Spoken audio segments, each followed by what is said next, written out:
Hi friends, ఎలా ఉన్నారు? మీకు తెలుసా మన రిలీజియన్స్లో అతి పురాతనమైన రిలీజన్ ఏదో అని? అందరూ చెప్పినట్టే హిందూ రిలీజన్ ఎంతో పురాతనమైందో అని, ఇంకా నిజంగా హిందూ రిలీజన్ 10,000 సంవత్సరాల నుండి ఉంది అని మీకు తెలుసా?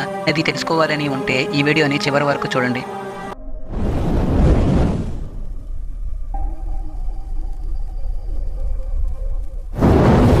మన దేశంలో ఉంటున్న వాళ్ళలో ఎస్టిమేటెడ్గా 100%కి majority of people 82% Hindu, next Muslim 12%, next Christianity 3%గా, నెక్స్ట్ సిక్కులు 1.7%గా ఉన్నారు. మిగతా వాళ్ళు ఒక 1% ఉంటారు.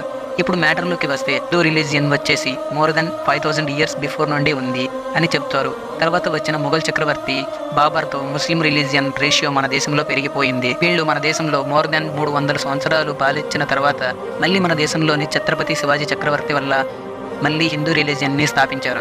అసలు హిందూ రిలీజియన్ చాలా పురాతనమైంది అని నిరూపించడానికి ఉన్న దారుల్లో ఒకటి భగవద్గీత.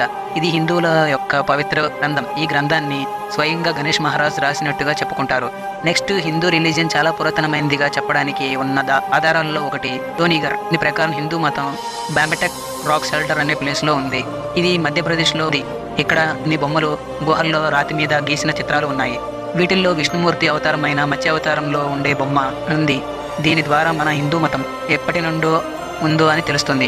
ఇక్కడ ఉన్న చిత్రాలు పరిశీలించిన ఆర్కియాలజీ టీం అవి 10,000 సంవత్సరాలకు పూర్వం సింధులోయ నాగరికులు గీసినవిగా చెప్తారు. అంటే హిందూ మతం ఎప్పటి నుండో సనాతన ధర్మంగా నిలిచిపోయింది. పక్క దేశాలు అయిన సింగపూర్, మలేషియా, పక్కనే ఉన్న పాకిస్తాన్, ఇంకా ఆఫ్ఘనిస్తాన్, చాలా దేశాల్లో మన గాడ్స్ యొక్క టెంపుల్స్ అలానే చరిత్ర చాలా దేశాలలో నిలిచిపోయింది.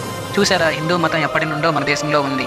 ఈ వీడియోపై మీ అభిప్రాయం ఏంటో కామెంట్ రూపంలో చెప్పండి. నేను ఈ వీడియోలో ఎవరిని ఉద్దేశించి చేసింది కాదు, జస్ట్ హిందూ మతం గురించి చెప్పడానికి చూశాను. వీడియో చూసిన ప్రతి ఒక్కరికి థ్యాంక్స్ ఫ్రెండ్స్. నెక్స్ట్ వీడియోలో సనాతన ధర్మం గురించి, అసలుకి ద్వారకా ఉందా, నిజంగా మహాభారతం జరిగిందా, వాటికి ఏమైనా నిరూపణలు ఉన్నాయో లేదో చూద్దాం. ఇంతటితో సెలవు.